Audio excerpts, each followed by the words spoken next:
Please respond to the following. The system isn't broken. The system never worked.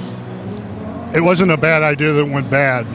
It was a bad idea from the beginning. You're exactly right. And the only reform is repeal. Well, how would you go about that? Well, we have to repeal the income tax, have to repeal the 16th Amendment, and then abolish the IRS. Problem is there's a lot of talk about tax reform. In my opinion, tax reform is a snare and a delusion because it only keeps the system in place. It rearranges the deck chairs. Rather than stealing from Peter to pay Paul, it steals from Julia to pay Matthew. And at the end of the day, it's still a game of reciprocal theft. And the only way to get around that, you can't housebreak the IRS, you can't tame it, you have to abolish it. And the only way to do that is to repeal the income tax.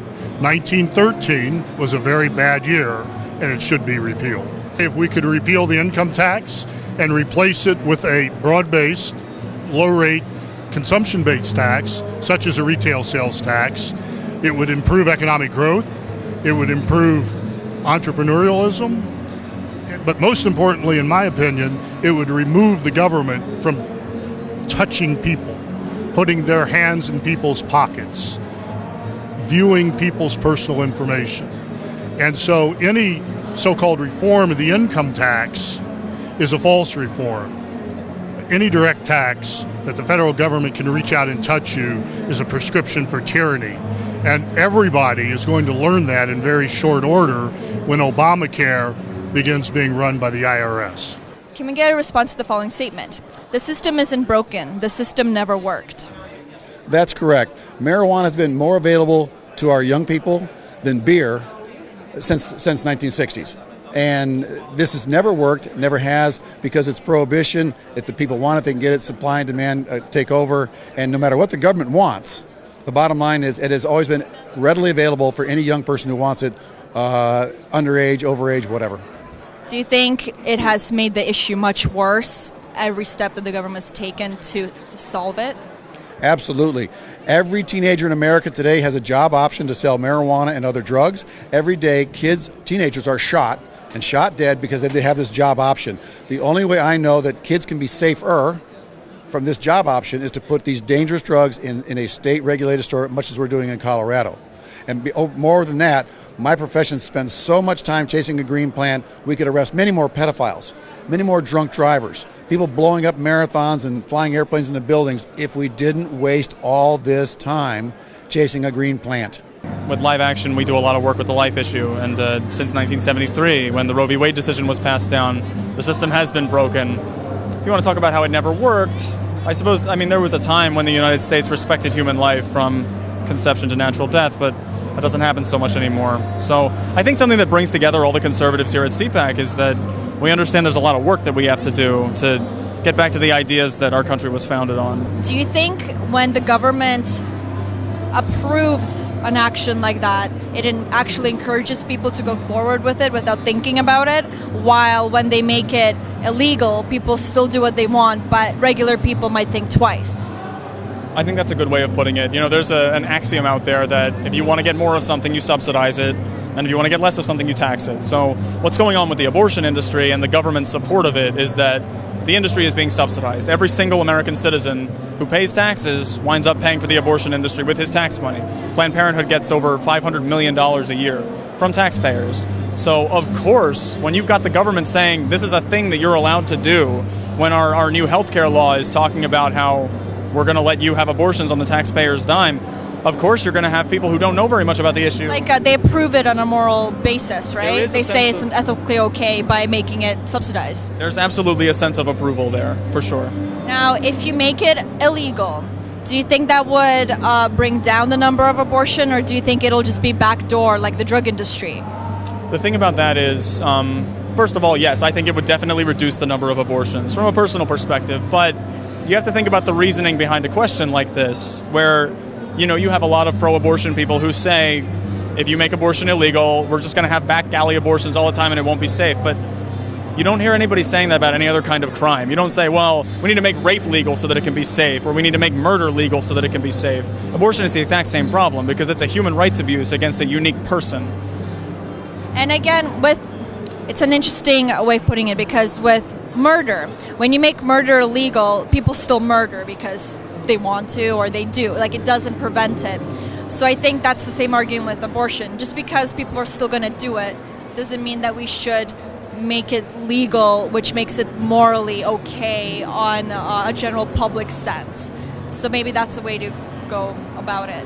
Well, we're very fond of making that argument because it's a strong one. In fact, the idea that people are going to do it anyway is all the more reason to legislate against it. You know, we've got human nature being what it is. You're going to have some depraved people out there, and they need to be, you know, there have to be laws to make sure that the innocent child is not deprived of his fundamental right to life that every single one of us shares. You know, we're talking about equal protection of the law here, right? Now, what about if you didn't have a system at all? Do you think if there was no government to approve or disapprove this kind of act, what do you think will happen then? Do you think it's more of a... I remember Ron Paul was talking about this. He says it's not a legal issue. It shouldn't have to do much with the government. It's a moral and ethical issue. So when a community says that it's morally okay to do, no laws, no government is going to change that. But when we have our moral foundations and fibers in place, it doesn't matter if it's legal or illegal. People aren't going to go and do it as often as they are now. Well, at Live Action, we're very concerned about making a cultural change. You know, we're very interested in you know, we follow the legislative initiatives that go on, but there's some element of truth to what Ron Paul said, that you need to make it culturally abhorrent to consider having an abortion. And I wouldn't go so far as to say there should be no government intervention, because, again, one of the fundamental purposes of the government is to protect people's God-given unalienable rights. You know, chief among them is the right to life. If you're going to say, well, we'll just leave it to the community to decide whether murder is okay, you're going to wind up with communities where people are okay murdering each other. And I just, you know, a civilized nation can't put up with something like that. See, I have an interesting perspective from this because I'm an anarchist. So, okay. But with anarchy, you have the first principles of non-aggression. So we have to define the fetus as a human being, and you cannot aggress against human beings. Therefore, it should be morally abhorrent. So it's an interesting debate within my circle because I'm an anarchist. There is no government to decide anything for you. But thank you so much. That was really, really great. Thank you.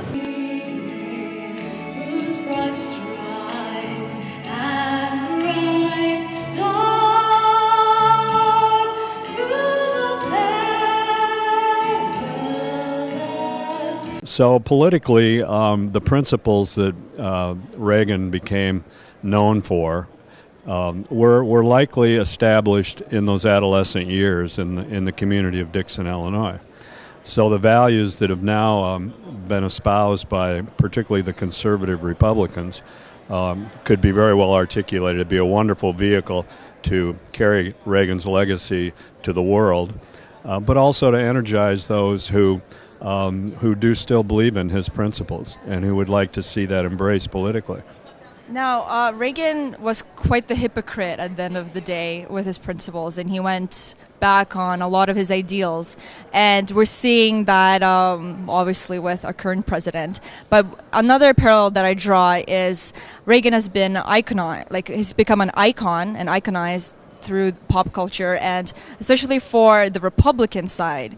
And you saw that demonstrated at the Reagan dinner last night in the most obvious and straightforward way. So do you think that's a legacy Obama will leave, that everyone will just forget about what he actually did, only remember what he said, and stay kind of this celebrated figure in our culture? Well, I think your point's well taken, and I do think that former President Reagan does have icon status in certain sectors of certainly the Republican Party and elsewhere. And I do think your point about his record, as you've read it, may show some duplicity. I think that's part of the human narrative to some extent. Dutch Reagan was a very human guy at the end of the day, who found himself in a leadership role in leading the free world. It's actually something he shares with President Obama, who has his own special narrative in his life. And at the end of the day, they're both human, and they both found themselves in leadership positions as President of the United States. When you get into policy matters and the duplicity there, I think you have a problem with either party. I think the Republican conservatives sense that.